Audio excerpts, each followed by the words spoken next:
எல்லாம் கூட்டணி கட்சி நண்பர்கள், நமது கழக தோழர்கள், நமது நாளைய முதலமைச்சர் பேச இருக்கிறார். கொஞ்சம் கொடியை கீழே எல்லாரும் இறங்குங்க.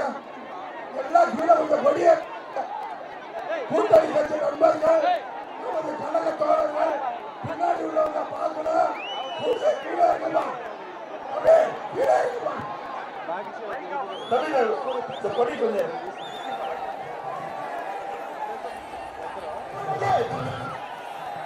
பொன்மனச்சம்மல் புரட்சி தலைவர் எம்ஜிஆர், இதயம் புரட்சி தலைவி அம்மா இருவரும் தெய்வங்களை வணங்கி பெரம்பலூர் மாவட்டம், அரியலூர் மாவட்டம், இரண்டு மாவட்டத்தில் இருக்கின்ற சட்டமன்ற உறுப்பினர்கள் கழகத்தின் சார்பாக, கூட்டணியின் சார்பாக அறிவிக்கப்பட்டு உங்கள் முன் நிற்கின்றார்கள். இன்றைக்கு அவர்களுக்கு வாக்கு சேகரிப்புக்காக உங்களை நாடி வந்திருக்கின்றேன்.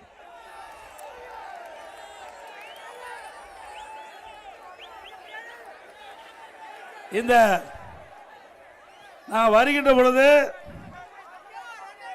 இந்த பிரதான சாலையில் மக்கள் வெள்ளத்தில் நீந்தி உங்களை வந்து சந்திச்சிருக்கிறேன்.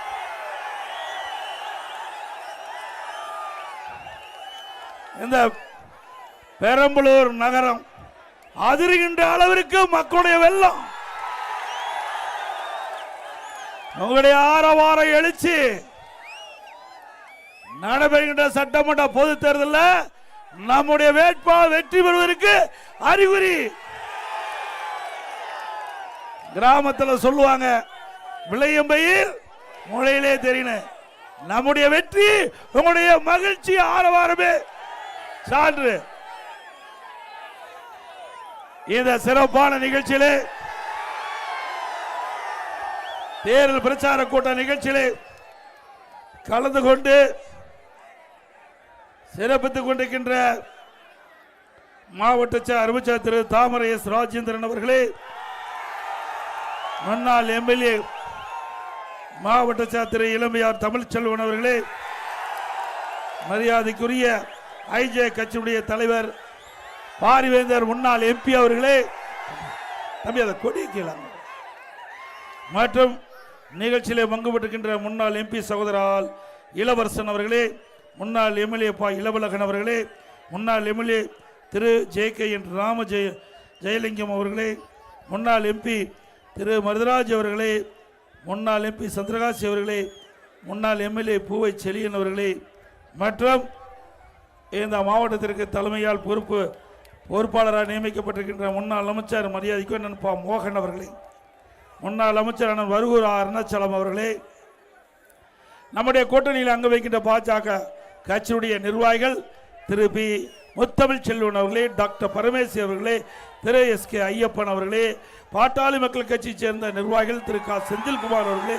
திரு கோ. தமிழ்மாறன் அவர்களே, அம்மா மக்கள் முன்னேற்ற கழகத்தைச் சேர்ந்த மாவட்ட திரு எஸ். கார்த்திகேயன் அவர்களே, திரு புகழேந்தி அவர்களே, திரு வடிவேல் முருகன் அவர்களே, தமாகவை சேர்ந்த சித்தார்த்தன் அவர்களே, திரு எஸ்.ஆர்.எம். குமார் அவர்களே, இந்திய ஜனநாயக கட்சியுடைய தலைவர் திரு அழகுவேல் அவர்களே, மற்றும் திரு அன்பழகன் அவர்களே, திரு சி. வெற்றிச்செல்வன் அவர்களே, திரு பாலேந்திர பாலசுப்ரமணியம் அவர்களே, தமிழ்நாடு மகாஜன கூட்டமைப்பு நாயினுடைய தலைவர் திரு ரங்கராஜ் அவர்களே, மக்கள் ராஜ்ய கட்சி மாநில தலைவர் பி. ஆர். சிவசோமன் அவர்களே, முத்திரை சங்கத்தினுடைய மாவட்ட திரு செல்வம் அவர்களே, மற்ற நம்ம கூட்டணியில் அங்க வைக்கின்ற கட்சியுடைய நிர்வாகிகளே, தலைவர்களே, தொண்டர்களே, அனைத்து இந்திய அண்ணா திராவிட முன்னேற்ற கழகத்தில் இருக்கின்ற பல்வேறு பொறுப்பில் இருக்கின்ற பொறுப்பாளர்களே, கழக உடன்பிறப்புகளே, கூட்டணியில் அங்க வைக்கின்ற கட்சியுடைய தலைவர்களே, நிர்வாகிகளே, தொண்டர்களே, பெரியவர்களே, தாய்மார்களே, விவசாயிகளே, விவசாய தொழிலாளர் நண்பர்களே,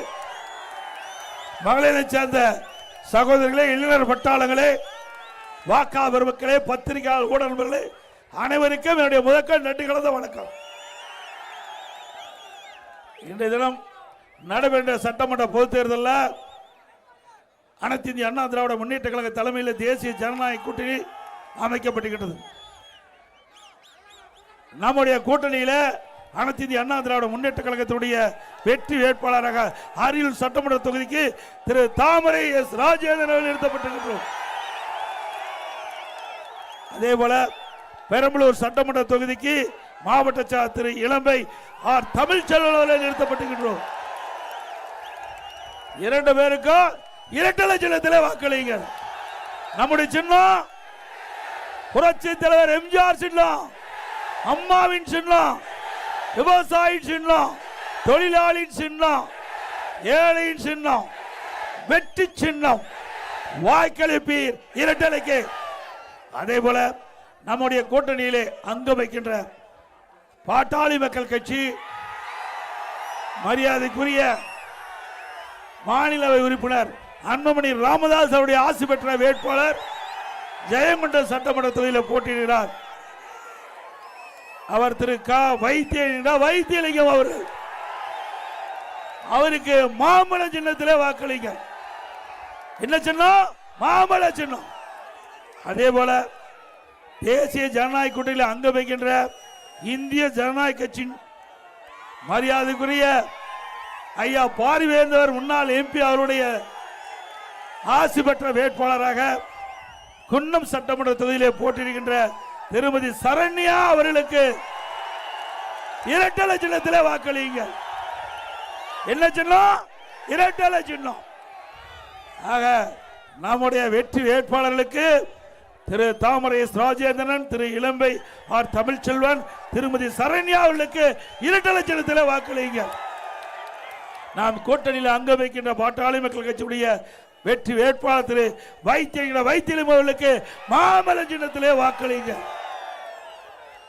பொன்னான வாக்குகளை அவர்களுக்கு பெருவாரியாக வாக்களித்து எதிரிகள் டெபாசிட் அளிக்கின்ற அளவுக்கு மாபெரும் வெற்றி தாருங்கள் தாருங்கள் என்று இருவரும் கோப்பிகளை வேண்டி கேட்டுக்கிறேன்.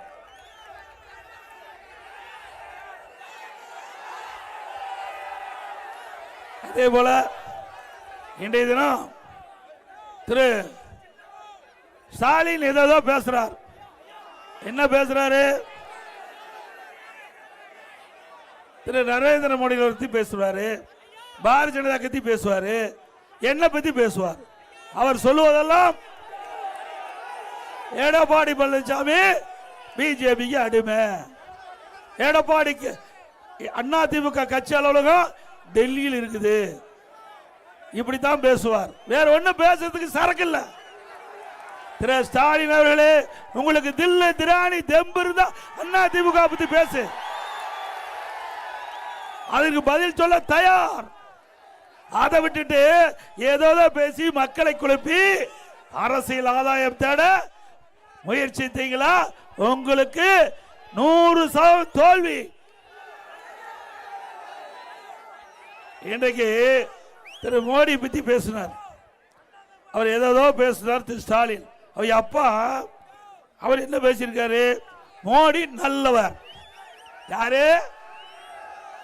திரு கருணாநிதி அவர்கள் பேசுறது நரேந்திர மோடி மிகவும் நல்லவர். யார் பேசுறது? முத்துவேல் கருணாநிதி அவர்கள் பேசியது. முத்துவேல் கருணாநிதி மகன் யாரு? எப்ப பார்த்தாலும் எங்க அப்பா வழியில் நடக்கிறாரு. அப்படி அப்பா வழியில் நடக்கிறனா திரு நரேந்திர மோடி நல்லவன் சொன்னாரு. அப்படின்னா அதன் வழியில் தான் நடக்கணும். ஆக இன்னொருத்தர் இப்பதான் வந்திருக்குது. நேற்று பெய்த மழையில அந்த காலம் குதிக்குது. அவர் என்னை பத்தி விமர்சனம் செய்யறார். ஒரு காலகட்டத்தில் கூட்டணி அமைக்கிறோம், சில நேரத்தில் கூட்டணி அமைக்காத போறோம். அப்போ ஒரு சிலவர் ஒரு கருத்தை சொல்லிக்கிட்ட பொழுது அதை பிரதானமாக எடுத்துக்கிட்டு உதயநிதி அவர்கள் பேசுறார். அவரு பால்டாயில் கொடுத்தவங்களா பஞ்சு பேசுறாங்க, பால்டாயில் கொடுத்தவங்களா பஞ்சு டைலாக் பேசுறாங்க. அவருக்கு வந்த வாழ்வு பாருங்க. அப்பவே எம்லாவத்துக்கு போயிருப்பாங்க. அவர் நம்ம பேசுறாரு. அவர் என்ன சொல்றாரு? அவர் அப்பா திரு கருணாநிதி அவர்கள் காங்கிரஸோட கூட்டணி வைக்கும் போது சொல்றாரு, கூடா நட்பு கேடாய் முடிந்தது என்று காங்கிரஸ் உறவை முறித்து கொண்டார். கூடா நட்பு கேடாய் முடிந்தது நாம சொல்லல, திரு கருணாநிதி அவர்கள் காங்கிரஸை பற்றி சொல்றார். அந்த காங்கிரஸோட தானே இப்ப கூட்டணி வச்சிருக்கிறீங்க. உங்க தாத்தா திரு கருணாநிதி அவர்கள் என்ன சொன்னாரோ அதுக்கு மாறாகத்தானே காங்கிரஸ் போய் கூட்டணி வச்சிருக்கிறீங்க. கூடா நட்பு கேடா முடிஞ்சதுன்னு காங்கிரஸ் கூட்டணி சொன்னார்ல. 2014 திரு ஸ்டாலின் சொல்றாரு, யாருடன் கூட்டணி என்பதை விட யாருடன் கூட்டணி இல்லை என்பதே முக்கியம். யாருடன் கூட்டணி என்பதை விட யாருடன் கூட்டணி இல்லை என்பதே முக்கியம். இனி ஒருபோதும் காங்கிரஸ் கூட்டணி இல்லை திரு ஸ்டாலின் சொன்னார். அப்புறம் எதுக்கு போய் கூட்டணி வச்சிருக்கிறீங்க?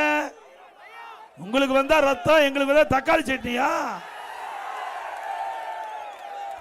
பிறகு மதுரையில் மரியாதைக்குரிய மறைந்த பாரத பிரதமர் இந்திரா காந்தி அம்மை அவர்கள் காரில் போயிட்டு இருக்கும்போது கடுமையா தாக்குறாங்க. அப்ப ரத்தம் தலையில அடிச்சு ரத்தம் ஒழுகுது. அப்ப இதே கருணாநிதி அவர்கள் அவரை பத்தி கொச்சைப்படுத்தி பேசினார். அவருக்கு மாதவிடாய் ரத்தம் வந்ததா கொச்சைப்படுத்தி பேசிய காங்கிரஸ் நண்பர்கள் இவரோட கூட்டு வைக்கலாமா? அப்புறம் வைகோ பேசினார், தமிழின துரோகி. யாரை பத்தி? திரு கருணாநிதி பத்தி. தமிழின துரோகி, வேற ஏதாவது தொழில் செய்யலாம் என்று கரித்து கொட்டிய வைகோட கூட்டணி. ஏப்பா நீலாம் கூட்டணி வைக்கலாம், நான் கூட்டணி வச்சா தப்பா? எவ்வளவு பெரிய வார்த்தை!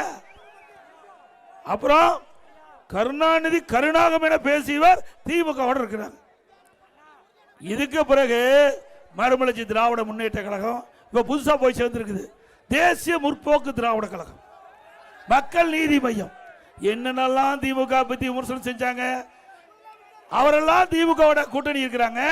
அப்ப இந்த உதயநிதிக்கு தெரியாது, இந்த ஸ்டாலினுக்கு தெரியாது. நாம போய் கூட்டணி வச்சா ஏதோ அநாகரிகமா அவதூறா பேசுது, ஸ்டாலின் நிறுத்திக் கொள்ள வேண்டும். இல்லைன்னா இன்னும் நிறைய இருக்குது திரு ஸ்டாலின் பேசுவதற்கு. நான் வடக்கம் தேவை. நான் கிராமத்தில் பிறந்து வளர்ந்தவன், எப்படி பேசுறது கிராமத்துக்காரருக்கு தெரியும். உன்னை போல சொகுசான வாழ்க்கை வாழ்ந்தவன் அல்ல.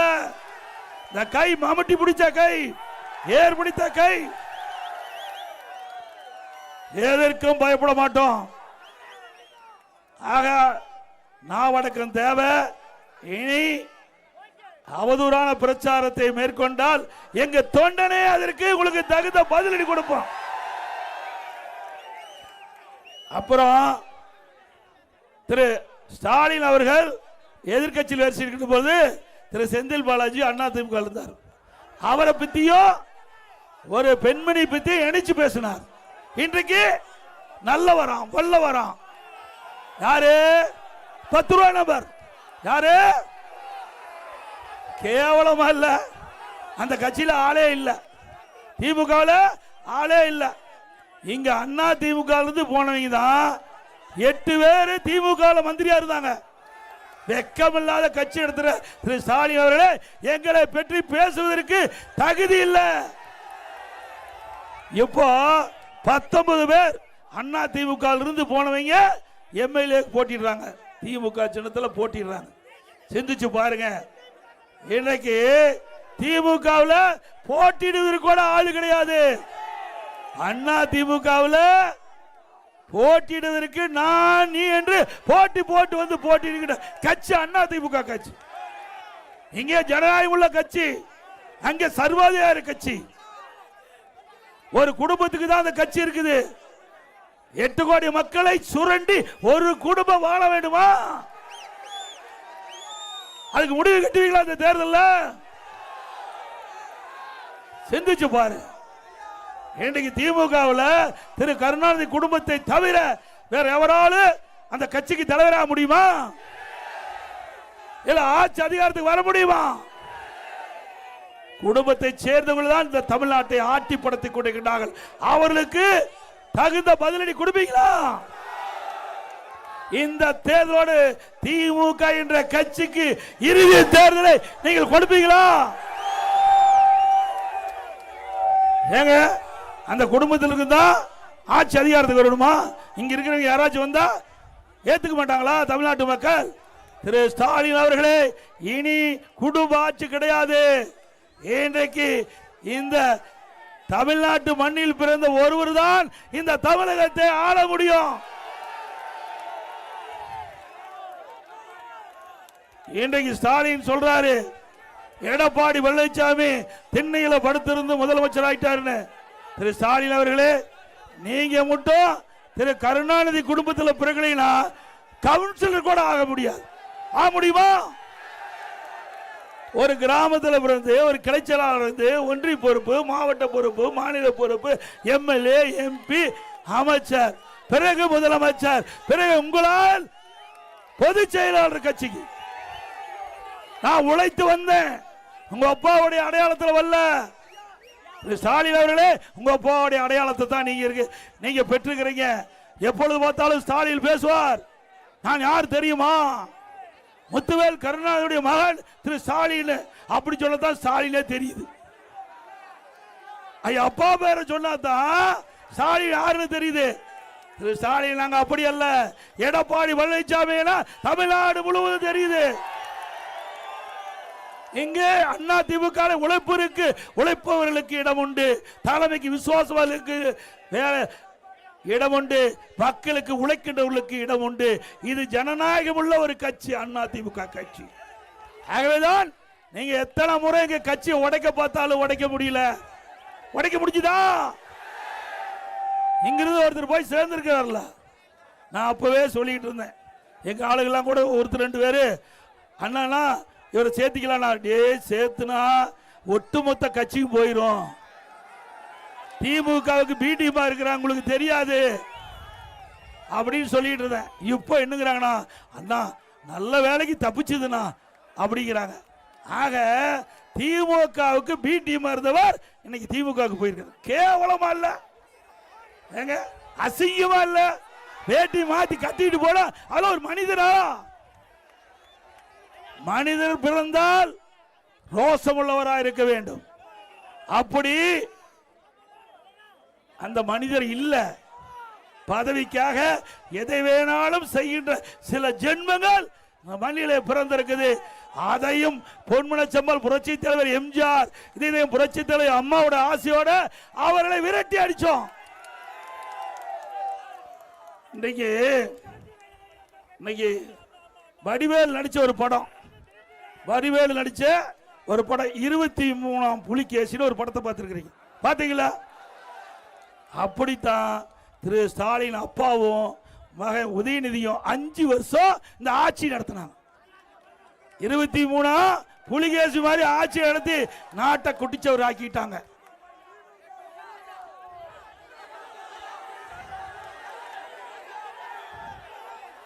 அப்புறம் இன்னொரு இந்த மண்ணில் ஒருத்தர் பிறந்தாரு, ராசா.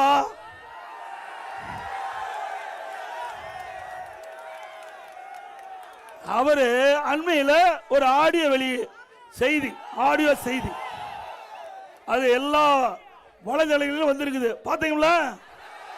தமிழ்நாடு மட்டுமல்ல, இந்திய அளவில் பரபரப்பா பேசுகின்ற ஒரு பேசும் பொருள் ஆயிட்டு. இதை தாங்க நான் கிருஷ்ணகிரியில் பேசினேன். அந்த வந்த செய்தியை கிருஷ்ணகிரியில் பேசினேன். இது மாதிரி ராசா அவர்கள் இந்த கருணாநிதி குடும்பத்தை பற்றி கிளின்னு கிழிச்சு வெளியிட்டு இருக்காரு அப்படின்னு சொன்னதையும் முதலமைச்சருக்கு பொத்துக்கிட்டு வருது கோபம். திரு ஸ்டாலின் அவர்களே, உங்களுக்கு தில்லு திராணி தெம்பு இருந்தா ராசாவை கண்டீங்க, எங்க போய் கோபப்பட்டு என்ன பிரயோஜனம்? திரு ராசா திமுக கட்சியினுடைய துணை பொதுச் செயலாளர், முன்னாள் அமைச்சர், இப்ப நாடாளுமன்ற உறுப்பினர். ஏன் அவர் ஒரு செய்தியை ஆடியோ மூலமாக வெளியிட்டதாக பரவலான செய்தி, அந்த செய்தி பரவலான செய்தியை தான் நான் கிருஷ்ணகிரி பொதுக்கூட்டத்தில் பேசுறேன். இதுல என்ன தவறு இருக்குது? தவறு இருக்குதா? நீங்க கண்டிக்க வேண்டியது உங்களுடைய கட்சி துணை பொதுச்செயலாளர் திரு ராசா அவர்களை. ஆனா ராசா தெளிவா சொல்லிட்டார்.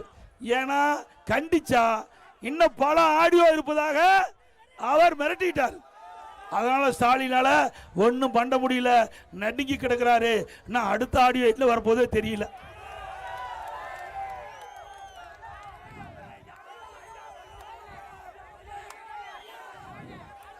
அது மட்டுமல்ல, இந்த நம்ம பாட்டாளி மக்களுக்கு வச்சுக்கூடிய அந்த கொடியெல்லாம் பறக்குது இல்லைங்க, அல்ல அண்ணா திமுக கொடி, ஐஜேகே கொடி எல்லாம் எப்படி காத்துல அறவா பறக்குதா?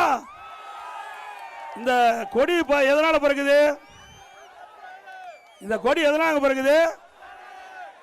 காற்று கண்ணுக்கு தெரியுதா? கண்ணுக்கு தெரியாத காற்றில் கூட ஊழல் செய்கிற ஒரே கட்சி திமுக கட்சி. இப்படி நாட்டை சுரண்டுகின்ற கட்சி வேணுமா? மீண்டும் தொடர வேண்டுமா? இங்கதான் கொள்ளையடிச்சதுன்னு பத்தாத, டெல்லியில போய் கொள்ளையடிச்சு நம்முடைய மானமே போயிட்டு, மானம் கப்பலை ஏற்றி விட்டாங்க. இன்னைக்கு நம்ம வேட்டி பார்த்தா ஒரு மாதிரியா பார்க்கறான். டெல்லிக்கு போனா 1,74,000 கோடி டூச்சி செக்டத்துல ஊழல் நடந்திருக்குது. இந்தியா மட்டும் இல்லைங்க, உலக அளவில் பெரிய மெகா ஊழல் டூஜி ஸ்பெக்டர் ஊழல். இப்படி இவ்வளவு ஊழல் செஞ்சுட்டு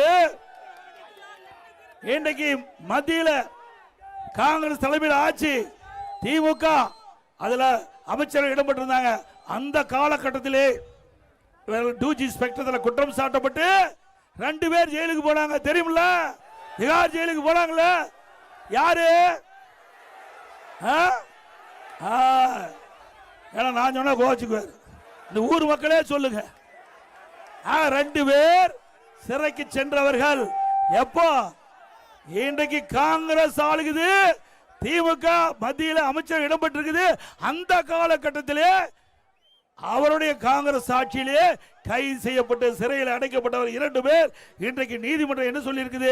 தகுந்த ஆதாரத்தை சமர்ப்பிக்காத காரணத்தினால இன்றைக்கு கேஸ் நிலுவையில் தான் இருக்குது. இன்னும் முடியல. என்ன வழக்கு? முடியல. எப்ப வேணா அந்த வழக்கு நடக்கும். அதோட இந்த திராவிட முன்னேற்ற கழக ஆட்சி வந்த பிறகு எங்க பார்த்தாலும் போதைப் பொருள் விற்பனை விற்குதுல்ல? போதைப் பொருள் விற்குது இல்லைங்க? இன்றைக்கு கிராமத்திலிருந்து நகர வரை மூளை முடக்கு பட்டி தொட்டி எல்லா இடத்திலையும் கஞ்சா விற்பனை அமோகமா விற்குது. இந்த கஞ்சா போதை ஆசாமியால் தான் தமிழ்நாட்டில் நிறைய குற்றங்கள் நடக்குது. இன்றைக்கு இந்த போதை ஆசாமியால் தான் கொலை, கொள்ளை, திருட்டு, வழிப்பறிவு, பாலியல் கொடுமை நடக்காத நாளே இல்லை. இப்படிப்பட்ட ஒரு மோசமான ஆட்சி தேவையா? அதை கட்டுப்படுத்த இந்த ஆட்சியால துப்பு இல்ல, தில்லு கிடையாது. இந்த ஆட்சியில போதை ஆசாமியில் ஒழிப்பதற்கு எந்த நடவடிக்கை எடுக்கல. ஏன்னா திமுக போதை ஆசாமிகளுக்கு துணை நிற்பதாக பரவலான செய்தி. அப்புறம் எங்க போய் போதை ஒழிக்க முடியும்? போதைப் பொருள் விற்பனை எப்படி தடுக்க முடியும்? ஆக அண்ணா திமுக ஆட்சி உங்கள் துணையோடு மலர்ந்தவுடன் 3 மாதத்தில் கஞ்சா விற்பனை தமிழகத்தில் அறவே ஒழிக்கப்படும். 3 மாதத்தில் தமிழகத்தில் கஞ்சா என்ற பேச்சே இருக்காது. கஞ்சா விற்பனை முற்றிலும் ஒடுக்கப்படும், அழிக்கப்படும். முற்றிலும் தமிழகத்திலே விற்பனை என்ற பேச்சுக்கே இல்லாம முற்றுப்புள்ளி வைக்கப்படும் கஞ்சாவுக்கு. அப்புறம் எப்ப பார்த்தாலும்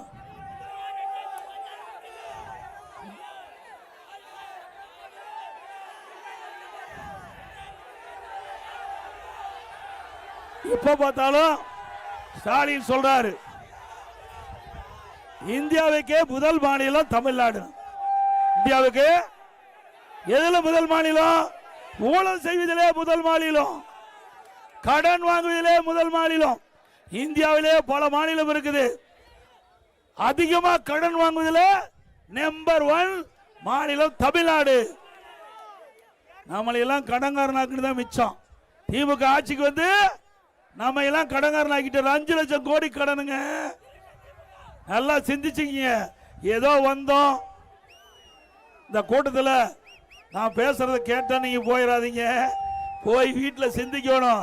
ஒவ்வொருத்தர் மேலையும் லட்சக்கணக்கான ரூபாய் கடனாக்கிட்டார். நம்மள எல்லாம் கடன்கார பயிலாக்கிட்டார். வீணா போச்சு. 5 வருஷம் நாசம் பண்ணிட்டாரு, குட்டிச்சவர் பண்ணிட்டாரு. தமிழ்நாட்டை கடன் அதிகமாக வாங்கி இன்றைக்கு தமிழகம் திவாலாகிற நிலைக்கு கொண்டு வந்த அரசாங்கம் மீண்டும் வேண்டுமா? யாரையா கட்டுறது? எவ்வளவு கஷ்டம். மக்களுடைய வரி பணம் எங்க போச்சு? எது கடன் வாங்குறீங்க? என்ன திட்டத்தை கொண்டாந்தீங்க? நாங்க அண்ணா திமுக ஆச்சுன்னா பக்கத்துல அரியலூர் மாவட்டத்தில் பிரமாணமா அரசு மருத்துவக் கல்லூரி மருத்துவமனை கொண்டாந்தோம். நீ அப்படி ஒரு பெரிய திட்டத்தையாவது கொண்டாந்துருக்கிறியா? ஒரு அரசு மருத்துவக் கல்லூரி மருத்துவமனை கொண்டாந்தியா? ஒரு சட்டக்கல்லூரி கொண்டாந்து? ஒண்ணுமே கொண்டாடல. எவ்வளவு கஷ்டம். மக்கள் எப்படி இதெல்லாம் சமாளிப்பாங்க? இன்றைக்கு ஆட்சி யார்கிட்ட கிடைக்க கூடாதோ அவட்டு போய் கிடைச்சிட்டு, அதனால இன்னைக்கு இவ்வளவு பெரிய துன்பத்தை நம்ம அனுபவிச்சுட்டு இருக்கிறோம். ஒரு பக்கம் விலைவாசி உயர்வு. சிந்திச்சு பாருங்க, என்ன விலை? அரிசி விலை உயர்ந்து போச்சு. 30 ரூபா ஒரு கிலோவுக்கு, 30 ரூபா அரிசி விலை உயர்ந்து போச்சு. இதெல்லாம் மளிகை கடையில் வாங்கிட்டு வந்தது. பச்சரிசி, சாப்பாட்டு அரிசி ஒரு கிலோ அண்ணா திமுக ஆட்சியில் 40 ரூபா, திமுக ஆட்சியில் 75 ரூபா, 35 ரூபா அதிகம். பொன்னி புழுங்கல் அரிசி ஒரு கிலோ அண்ணா திமுக ஆட்சியில் 45 ரூபா, திமுக ஆட்சியில் 75. இட்லி புழுங்கல் அரிசி ஒரு கிலோ 30 ரூபா அண்ணா திமுக ஆட்சியில், இன்னைக்கு ஒரு கிலோ திமுக ஆட்சியில் 55. கடலெண்ணெய் ஒரு லிட்டர் 130 ரூபா அண்ணா திமுக ஆட்சியில் இன்றைக்கு 200 ரூபாய்க்கு விற்கிது. நல்லெண்ணெய் ஒரு லிட்டர் 250 ரூபா, திமுக ஆட்சியில் 500 ரூபா. தூரம்பருப்பு ஒரு கிலோ அண்ணா திமுக ஆட்சியில் 74, திமுக ஆட்சியில் 120. உளுத்தம்பருப்பு ஒரு கிலோ அண்ணா திமுக ஆட்சியில் 79, இன்னைக்கு 120. இப்படி இவ்வளவு விலை உயர்ந்தா இது பெரம்பலூர் மாவட்டம், அரியலூர் மாவட்டம் ஏழைகள் நிறைந்த மாவட்டம். அன்றாடு உழைத்தால்தான் அவங்க வீட்டில் அடுப்பெரியும். அவங்க அடித்தட்டு மக்களுடைய கஷ்டத்தை இந்த அரசாங்கம் புரிஞ்சுதா? தடுப்பதற்கு ஏதாவது நடவடிக்கை எடுத்தீங்களா? உணவுப் பொருள் விலை இன்னும் முட்டுகின்ற அளவுக்கு உயர்கின்ற பொழுது ஏழைகள் பாதிக்கப்படுவார்கள் என்று இந்த அரசாங்கத்துக்கு தெரியாதா? இதை பற்றியெல்லாம் கவலை இல்லை, இதையெல்லாம் கவலைப்பட மாட்டாங்க. இதே அண்ணா திமுக அரசு இருக்கின்ற பொழுது, நான் முதலமைச்சர் இருந்த பொழுது உணவுப் பொருள் விலை ஏறுகின்ற பொழுது அதை கட்டுப்படுத்துவதற்கு கட்டுப்பாட்டு நிதியம் என்று 100 கோடி ஒதுக்கி எந்த உணவுப் பொருள் விலை ஏறுகிறதோ அந்த உணவுப் பொருள் எந்த மாநிலத்தில் குறைந்த விலை கிடைக்கிறதோ அங்க போய் கூட்டுறவுத்துறை மூலமாக கொள்முதல் செஞ்சு தமிழ்நாட்டுக்கு கொண்டு வந்து கூட்டுறவு மூலமாக விற்பனை செஞ்சு அந்த விலை உயரை தடுத்தோம். இது அண்ணா திமுக சாதனை. ஏன்னா நான் உங்களோட வாழ்ந்தவன், கிராமத்திலிருந்து வாழ்ந்தவன், இன்றைக்கு விவசாயி தொழிலோடு வாழ்ந்தவன். என்ன கஷ்ட நஷ்டம் துன்பம் துயரம் என்பது அனுபவனியாக அனுபவித்தேன். ஆக ஏழைகள் படுகின்ற கஷ்டம் ஒருவருக்கு தெரிஞ்சாதான் அதை நிவர்த்தி செய்யப்படும். எனக்கு தெரிந்தது, எங்களுடைய ஆட்சியில சரி செஞ்சோம். அதே போல ரேஷன் கடை, நீங்க ரேஷன் கடையில் போடுகின்ற அரிசி பல பேர் அதை சமைக்க முடியல, தரமான அரிசி இல்லை என்று என்னிடத்தில் புகார் வந்துட்டு இருந்தது. இனி அண்ணா திமுக ஆட்சி அமைந்த உடனே ரேஷன் கடையில் போடுகின்ற அரிசி நீங்க போய் மளிகை கடையில் வாங்குறீங்க பாரு, அதே போல தரமான அரிசி வழங்கப்படும். அது எவ்வளவு செலவானாலும் பரவாயில்ல, அதை பத்தி கவலையே இல்லை. ஏழைகளுக்கு அற்புதமான தரமான நல்ல அரிசி ரேஷன் கடையில் விலை இல்லாம வழங்கப்படும். ஏன்னா ஆந்திராவில் கொடுத்துட்டு இருக்காங்க. நாங்க அரிசி ஆலை அதிபர்களை அழைத்து இப்படி நம்முடைய அரிசி இப்படி இருக்குது, இன்னைக்கு ஆந்திராவில் இப்படிப்பட்ட அருமையான அரிசி இருக்குது, என்ன செய்யலாம்னு சொன்ன அது நவீன அரிசி ஆலையில் இதை முறையாக பயன்படுத்தி அற்புதமான அரிசியை நம்முடைய மக்களுக்கு வழங்கலாம் என்று என்னிடத்தில் தெரிவித்தார்கள். அதன்படி தான் நான் உங்களுக்கு சொல்றேன், அதிமுக ஆட்சி உங்கள் துணையோடு மலர்கின்ற பொழுது நம்முடைய ஏழை மக்களுக்கு தரமான அரிசி ரேஷன் கடையிலே வழங்கப்படும். அதோட இப்ப அரிசி தான் விலையில்லாம கொடுக்கிறோம். நீ அதிமுக ஆட்சிக்கு உடனே பருப்பு விலையில்லாம கொடுக்கப்படும், சமையல் எண்ணெய் விலையில்லாம கொடுக்கப்படும். அதே போல தண்ணி விடு,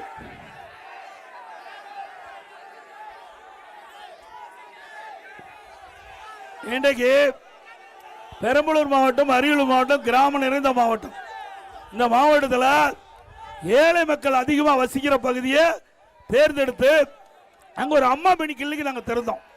தமிழ்நாடு முழுவதும் 2000 அம்மா மினி கிளினிக் திறந்தோம். ஒவ்வொரு அம்மா மினி கிளினிலும் ஒரு MBBS டாக்டர், ஒரு செவிலியர், ஒரு மருத்துவ உதவியாளர் நியமித்தோம். இன்னைக்கு மக்களுக்கு அந்த பகுதியிலேயே சிறப்பான சிகிச்சை அளிக்கப்பட்டது. மக்களிடத்தில் மிகப்பெரிய வரவேற்பு. ஸ்டாலினுக்கு அது பொறுக்க முடியல, அதிமுகவுக்கு செல்வாக்கு வந்துன்னு சொல்லி அந்த அம்மா மினி கிளினிக் திட்டத்தை ரத்து பண்ணிட்டார். ஆக ஏழைகளுக்கு வைத்தியம் செய்வது கூட, சிகிச்சை அளிப்பது கூட இந்த முதலமைச்சருக்கு பொறுக்க முடியலன்னா இவரெல்லாம் மனிதாபிமானம் உள்ள மனிதரா? சிந்திச்சு பாருங்க. இதுல என்ன அரசியல் வேண்டியது இருக்குது? ஒரு அரசாங்கம் நல்ல திட்டத்தை கொண்டு வரும்போது அடுத்த அரசாங்கம் வருகின்ற பொழுது அதை தொடர்ந்து செயல்பட்டுதான் அந்த அரசாங்கத்துக்கு நல்ல பேர் கிடைக்கும். ஆனா திமுக ஆட்சிக்கு அப்படி இல்லை. மக்களுக்கு நன்மை செய்ய வேண்டும் என்று கடுகளவு கிடையாது. அப்படி மனசாட்சி உள்ள ஒரு முதலமைச்சராக இருந்தா நாம் கொண்டு வரப்பட்ட அம்மா மினி கிளினிக் திட்டத்தை ரத்து பண்ணுவாரா? இன்னைக்கு அதிமுக ஆட்சி உங்கள் துணையோடு மலரும். மீண்டும் அம்மா மினி கிளினிக் தமிழகத்திலே கொண்டு வரப்படும்.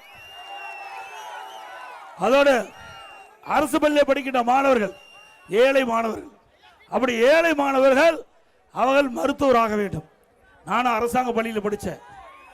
ஆக அரசு பள்ளி படிக்கின்ற மாணவர்கள் விவசாய தொழிலாளி, ஏழை தொழிலாளி, நடுத்தர குடும்பத்தை சேர்ந்தவர்கள் தான் அரசாங்க பள்ளியில் படிக்கிறாங்க. அப்படிப்பட்ட மாணவர்கள் மருத்துவராக வேண்டும், பல் மருத்துவராக வேண்டும். அந்த அடிப்படையில் அதிமுக ஆட்சியில் 7.5% உள்ளிடஒதுக்கீடை கொண்டு வந்து சட்டம் இயற்றப்பட்டு அமுல்படுத்தப்பட்டு இன்றைய தினம் இந்த இடஒதுக்கீட்டில் 3000 பேர் மருத்துவக் கல்வி கிடைக்குது. 3000 பேர் அரசு பள்ளியை படித்த ஏழை மாணவர்கள் இன்றைக்கு மருத்துவக் கல்வி கிடைச்சிருக்குது. இது அதிமுக சாதனை. அது மட்டும் இல்ல, இந்த இடஒதுக்கீட்டில் கிடைத்த மாணவர்கள் அத்தனை பேர் ஏழைகள். அவர்களுக்கு மருத்துவக் கல்வி கட்டணம் செலுத்த முடியல. என்னுடைய கவனத்துக்கு வந்த உடனே இந்த இடஒதுக்கீட்டில் இடம் கிடைத்த மாணவ மாணவிக்கு இனிமேல் மருத்துவ கல்வி கட்டணம் செலுத்த தேவையில்லை, அரசாங்கமே செலுத்தும். ₹1 செலவு இல்லாம அரசு பள்ளியை படிக்கிற மாணவ செல்வங்கள் மருத்துவ கல்வி கிடைக்க செய்த அரசாங்கம் அதிமுக அரசாங்கம். இப்படி ஒரு திட்டத்தையா கொண்டாட முடியுதா? கொரோனா காலம் 11 மாசம் ரேஷன் கடையில் விலையில்லா அரிசி, விலையில்லா பருப்பு, விலையில்லா எண்ணெய், குடும்ப அட்டைக்கு ₹1000 முதற்கட்ட கொடுத்தோம். பொங்கல் வந்து தைப்பொங்கல் எல்லா குடும்ப அட்டைக்கு ₹2500 கொடுத்தோம். ₹2500 கொடுத்தோம். அரசாங்கத்துக்கு வருவாய் கிடையாதுங்க. ஒரு வருஷம் ஜிஎஸ்டி கிடையாது, கலால் வரி கிடையாது, டாஸ்மாக் கிடையாது, பத்திரப்பதிவு வருமானம் கிடையாது, ரோட் டாக்ஸ் கிடையாது. இப்படி ₹1 வருமானம் இல்லாத போதே சிறப்பான ஆட்சி கொடுத்த அரசாங்கம் அதிமுக அரசாங்கம். அது மட்டுமல்ல, நான் முதலமைச்சர் போது கடுமையான வறட்சி, அப்படி வறட்சியால் பாதிக்கப்பட்ட விவசாயிகளுக்கு இந்தியாவிலே வறட்சி நிவாரணம் விவசாயிகளுக்கு கொடுத்த அரசாங்கம் அதிமுக அரசாங்கம். 2248 கோடி விவசாயிகளுக்கு கொடுத்தோம். இன்றைக்கு புயலால் பாதிக்கப்பட்ட டெல்டா மாவட்டத்தில் இருக்கின்ற விவசாயிகள் அவர்களுக்கு நிவாரணம் கொடுத்தது அதிமுக. இப்படி முதல்ல வறட்சி, இரண்டாவது புயல் வெள்ளம், மூணாவது கொரோனா, இப்படிப்பட்ட காலத்தில் கூட சிறப்பான ஆட்சி கொடுத்த அதிமுக ஆட்சி. திமுக ஆட்சியில் புயல் வந்ததா, வெள்ளம் வந்ததா, கொரோனா வந்ததா, வறட்சி வந்ததா? ஒண்ணுமே இல்லை. கடை 5 லட்சம் ஆயிடுது. கடை 5 லட்சம் ரூபாய் இருக்குது. பெரிய திட்டங்கள் எதுவும் இல்லை. ஒரு பக்கம் அதிமுக ஆட்சி இருந்ததை விட திமுக ஆட்சியில் 1,36,000 கோடி கூடுதலா இப்போ வருமானம் வந்துகிட்டு இருக்குது. ஒரு பக்கம் கூடுதலா வருமானம் அதிமுக ஆட்சி விட திமுக ஆட்சியில். ஒரு பக்கம் கடன் 5 லட்சம் அதிகமாகி விட்டது. 5 லட்சம் கோடி கடன் அதிகமாகிட்டது. அது மட்டுமல்ல, 73 ஆண்டு காலம் தமிழகத்திலே பல கட்சி ஆட்சி செஞ்சிருக்கு. 73 ஆண்டு காலத்தில் 2021 வரை தமிழ்நாட்டில் கடன் 4,85,000. 5 வருஷத்துல 5 லட்சம் கோடி கடன் வாங்கியிருக்கு. இப்படிப்பட்ட ஆட்சி தொடர வேண்டுமா? அது மட்டுமல்ல, இப்ப இந்த ஆட்சி வந்தவருக்கு மின் கட்டணம் 67% உயர்ந்தாச்சு. நகராட்சியில் கடைக்கு 150% வரி, வருஷம் 6% உயர்த்தப்படும். வீட்டுக்கு 100% வரி உயர்வு, வருஷம் 6% உயர்வு. குடிநீருக்கு வரி உயர்வு, குப்பைக்கு வரி. இப்படி மக்கள் மீது வரி சுமத்த காரணத்தால மக்கள் கடும் சோதனையில் தத்தளிக்கக்கூடிய நிலை இந்த ஆட்சியிலே பார்க்கப்படுகிறது என்பதை நேரத்தில் சுட்டிக்காட்டி, அதிமுக ஆட்சி பண்ண பல திட்டங்கள் நிறைவேற்றப்படும். இன்னைக்கு வரி சுமை, விலைவாசி, இதையெல்லாம் கருத்திலே கொண்டு அதிமுக ஆட்சி உங்களால் அமைந்த உடனே முதல் கட்டமா எல்லா குடும்ப அட்டைதாரருக்கும் அவர் வங்கியில் 10,000 ரூபாய் சிறப்பு ஊக்கத்தொகை வழங்கப்படும். 10,000 ரூபாய் வழங்கப்படும். ஸ்டாலினும் தேர்தல் அறிக்கை வெளியிட்டிருக்கார். அந்த தேர்தல் அறிக்கையில் நீங்க பார்த்தீங்கன்னா, அந்த தேர்தல் அறிக்கையில் 8,000 ரூபாய் கூப்பன் கொடுக்குறாரு. அதில் தானே கொள்ளையடிக்க முடியும், அதில் ஊழல் பண்ண முடியும், அதில் குடும்பத்துக்கு வருமானம் வரும். நாம அப்படி இல்லை, மக்களுக்கு நேரடியா அரசு அறிவிக்கின்ற திட்டம் போய் சேர வேண்டும். அந்த அடிப்படையில் வங்கி கணக்கில் 10,000 ரூபாய் செலுத்தப்படும் அறிவிப்பு நம்முடைய அறிவிப்பு. எல்லா குடும்பத்துக்கும் விலையில்லா ஃப்ரிட்ஜ் வழங்கப்படும். விலையில்லா ஃப்ரிட்ஜ் எல்லா குடும்ப தலைவிக்கும் மாதந்தோறும் 2,000 ரூபாய் வங்கி கணக்கில் செலுத்தப்படும். 5 லட்சம் பெண்களுக்கு 25,000 மானியத்தில் அம்மா இருசக்கர வாகனம் வழங்கப்படும். அதே போல ஒவ்வொரு தை பொங்கல் என்றும் பொங்கல் தொகுப்போடு 1000 ரூபாய் பொங்கல் பரிசு வழங்கப்படும். ஒவ்வொரு குடும்பத்திற்கு ஆண்டுக்கு 3 கேஸ் சிலிண்டர் மானியமாக வழங்கப்படும். நகர பேருந்தில் மகளிர் தான் கட்டணம் இல்லாமல் பயணம் செய்யறாங்க. இனி ஆண்களும் நகர பேருந்தில் கட்டணம் இல்லாமல் பயணம் செய்யறாங்க. அதே போல தீபாவளி பண்டிகை என்று நம்முடைய தாய்மகள் மகிழ்ச்சியோட பண்டிகை கொண்டாடுவதற்கு அனைத்து தாய்மார்களுக்கு பட்டுச்சேலை வழங்கப்படும். இன்றைய தினம் ஆட்டோ ஓட்டுநர்கள் புதிதாக சங்கத்தில் பதிவு அந்த ஆட்டோ ஓட்டுநர்கள் சங்கத்தில் பதிவு செய்து புதிய ஆட்டோ வாங்கினா 75,000 மானியம் வழங்கப்படும். அதே போல இன்றைக்கு அம்மா இல்லம் திட்டம் ஏழைகள் அத்தனை பேருக்கும் வீடு இல்லாத ஏழைகள் அனைவருக்குமே அது ஜாதி மதமே கிடையாது. அனைத்து ஏழைகளுக்கும் அற்புதமான காங்கிரீட் வீடு கட்டி கொடுக்கப்படும். பட்டியல் மக்கள், ஆதிவாசி மக்கள், அறிஞர் மக்கள் அவர் குடும்பத்தில் திருமணமாகி ஆண்கள் தனி குடித்தனம் போய்கிட்ட பொழுது வீடு இல்லாமல் சிரமப்படுறாங்க. இனி அவர்களை கணக்கிட்டு அரசாங்கமே அப்படிப்பட்ட திருமணமாகி தனி குடித்தனம் கோயிலுக்கு அரசாங்கமே சொந்தமாக இடம் வாங்கி அற்புதமான காங்கிரீட் வீடு ஆதிராவிட மக்களுக்கு, அறிஞர் மக்களுக்கு கட்டி கொடு, பட்டியல் மக்களுக்கு கட்டி கொடுக்கப்படும். அதே போல நம்முடைய விவசாயிகள் வாங்கிய தொடக்க வேளாண் வாங்கிய பயிர்க்கெல்லாம் தள்ளுபடி செய்யப்படும்.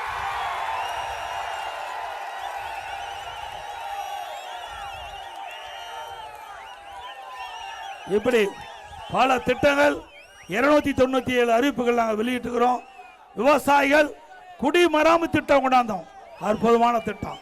அந்த திட்டத்தை தொடரப்படும். அதிமுக ஆட்சி வந்தோடனே குடிமராமத்து திட்டம் தொடங்கப்படும். இன்றைக்கு நம்முடைய நதியின் குறுக்கே தடுப்பணை கட்டி நிலத்தடியை உயர்த்தி மக்களுக்கு தேவை நீர் வழங்கப்படும். இது அதிமுக ஆட்சியுடைய திட்டங்கள் என்பதை நேரத்தில் தெரிவித்து, அதே போல கட்டிட தொழிலாளர்கள் அந்த பணியில் ஈடுபட்டுகின்ற பொழுது அவர்கள் தவறி விழுந்து உயிரிழந்தால் அந்த குடும்பத்துக்கு 25 லட்சம் ரூபாய் நிவாரண தொகை கட்டிட தொழிலாளர்கள் நிவாரணம் வழங்கப்படும். அதே போல இந்த பகுதியில் மாடுபிடி திருவிழா இருக்கும் நான் கருதுறேன். இருக்குதா? அப்படி மாடுபிடி திருவிழா இருந்தா அதற்கு அரசாங்கமே முன்னிருந்து நடத்தும். கொரோனா காலம், பள்ளி மூடப்பட்டது, கல்லூரி மூடப்பட்டது, மாணவர் உழைச்சல் இருந்தாங்க. எல்லா மாணவருக்கும் ஆல் பாஸ் போட்டு கொடுத்தோம். கல்லூரியில் படிக்கின்ற மாணவர்கள் மன உளைச்சல் இருந்தாங்க, ஒரு ஆண்டு வீணா போயிட்டு என்று கருதிக்கிட்டு இருந்தாங்க. அப்படிப்பட்ட மாணவ சமுதாயத்திற்கு ஆன்லைனில் வகுப்பு, ஆன்லைனில் தேர்வு, சிறப்பாக படித்தாங்க, சிறப்பாக பரீட்சை எழுதினாங்க ஆன்லைனில். அவர்கள் அனைவருமே பட்டம் பெற்றாங்க. இது அதிமுக ஆட்சியுடைய வரலாறு. அதே மாதிரி மத்திய அரசாங்கம் அண்மையில் ஒரு அறிவிப்பு வெளியிட்டிருக்குது, இந்தியா முழுவதும் ஜாதிவாரி கணக்கெடுப்பு எடுக்கப்படும் என்று. அதன்படி தமிழகத்தில் ஜாதிவாரி கணக்கு எடுக்கப்படும்.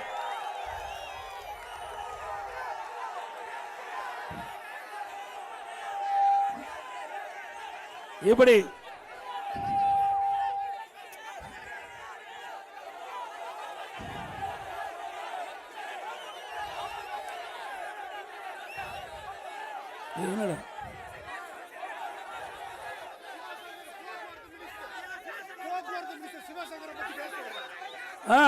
அவர் எதுக்கு பேசணும்? டெபாசிட் போறாரு.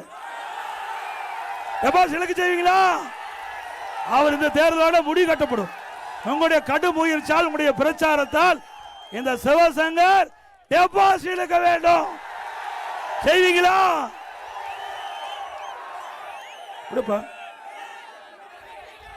இங்கே அரியலூர் மாவட்டம், பெரம்பலூர் மாவட்டம் நம்முடைய 4 சட்டமன்ற உறுப்பினர் தேர்தல் பிரச்சார கூட்ட நிகழ்ச்சி சிறப்பாக நடத்திய 2 மாவட்ட கழக செயலாளருக்கும் அவரோடு இணைந்து பணியாற்றிய கூட்டணி கட்சி தலைவர் நிர்வாகிகளுக்கும் நம்முடைய கழகத்தில் இருக்கின்ற ஒன்றியச்சால், நகரச்சால், பேரூர்ச்சால் கழகத்திலே பல்வேறு பொறுப்பு நிர்வாகிகள், கூட்டணியிலே பொறுப்பு வைக்கின்ற நிர்வாகிகள் வருகிறது சிறப்பித்த அத்தனை நல்ல உள்ளங்களுக்கும் நன்றி நன்றி நன்றி.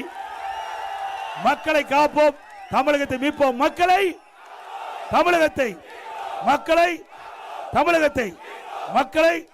தமிழகத்தை ஸ்டாலின் மாடல் அரசு, ஃபெயிலியர் மாடல் அரசு. Bye bye Stalin. வணக்கம்.